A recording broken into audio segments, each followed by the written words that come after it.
for visiting Stacy Jensen Photography, and this tutorial will be on how to use Make My Skin Smooth. I had a few questions, so I just wanted to run through the action with you. This is for Photoshop. Elements is a bit different. So again, if you are running the Elements skin smoothing, it is not going to look like this at all. So I find the Make My Skin Smooth action and click play.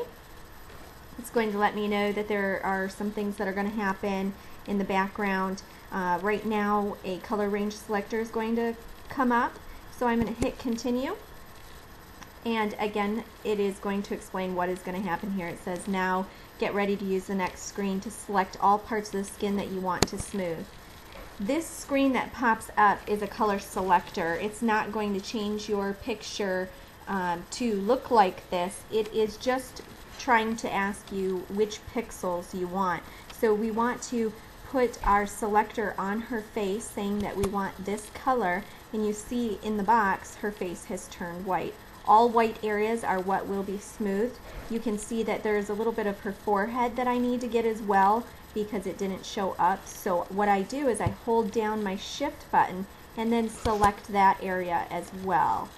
It is going to select some of the background because it's pretty close tone to the background, and that's fine. I'm going to show you how we take that off later, just so long as you get all areas of her face selected in here. And you know that it's selected when you see that her face has turned white. Click OK.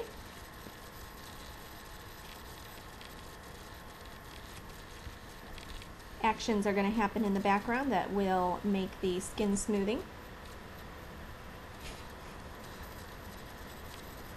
Okay, it's telling you that it's very important that you paint back the areas that should be smooth, such as eyes and hair. Sometimes this smoothing will get into areas that you don't want. So I'm going to zoom in to her face. We know that this is a bit too smooth for my liking. I always keep it a bit higher so that you can adjust it down. Probably about 40% will be all I'll do on her. So I changed the opacity of the layer. Now this layer is the layer that makes the smoothness. It is not the layer itself that you need to be working on. You need to now work on the clipping mask.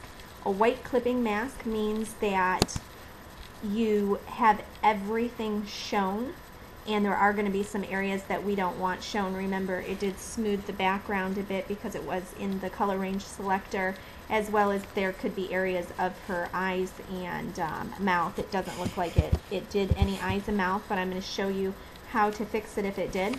Again, make sure that you're on your clipping mask. This one is white, which means show all. You will need a black paintbrush for it to work because black means that it hides and white means reveal.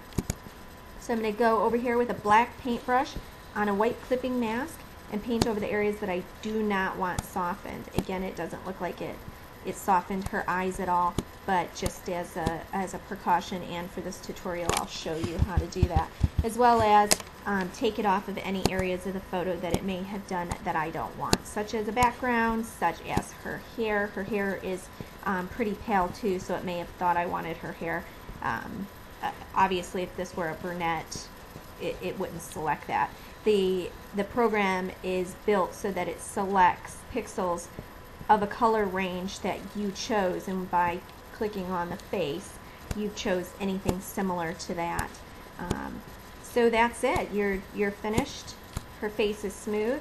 You can go ahead and go very, very smooth, or be a little bit more natural, maybe at about 40%.